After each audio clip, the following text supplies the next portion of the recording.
আমাদেরকে মারধর করছে, তুমি মোবাইল দিয়ে দাও, নাহলে তোমাদেরকে এখন মানে যে মাইর দিবে তোমরা সহ্য করতে পারবা না। পর আমরা এই বইয়ে মোবাইল দিয়ে দিছি।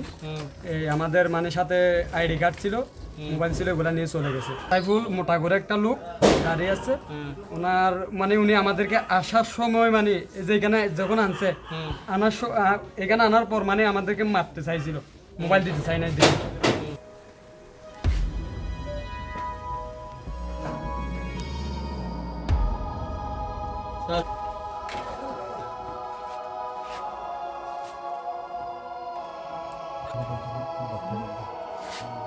মাঠের অলরাউন্ডার আমি, আর ঘরের অলরাউন্ডার টাইলক্স।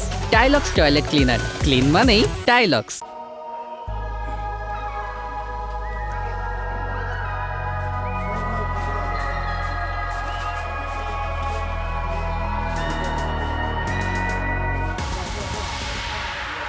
আপনারা জানেন যে আমরা দীর্ঘদিন ধরে এই এলাকায় যে মানব পাচার এবং অপহরণের ঘটনা ঘটছে সেটার বিরুদ্ধে আমরা কাজ করে যাচ্ছিলাম। এছাড়াও আমাদের সহযোগী আইনশৃঙ্খলা রক্ষাকারী বাহিনীরা তারাও নিরলস পরিশ্রম করে যাচ্ছিল।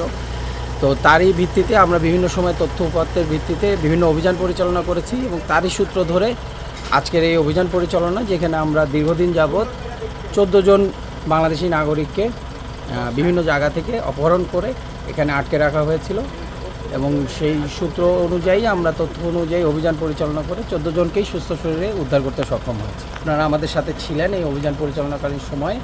আমরা যারা ভুক্তভোগী তাদের সাথে বিস্তারিত কথা বলে আইনসঙ্গত ব্যবস্থা গ্রহণের পাশাপাশি আমরা তাদের কাছ থেকে প্রাপ্ত তথ্য উপাত্তর ভিত্তিতে সেটা চুলচারা বিশ্লেষণ সাপেক্ষে এই অভিযান পরিচালনা করব এবং আশা করি যে পরবর্তীতে আমরা যারা এই চক্রের সাথে জড়িত এবং মূল আসামি এদের সবাইকে আমরা খুঁজে বের করতে সক্ষম হব।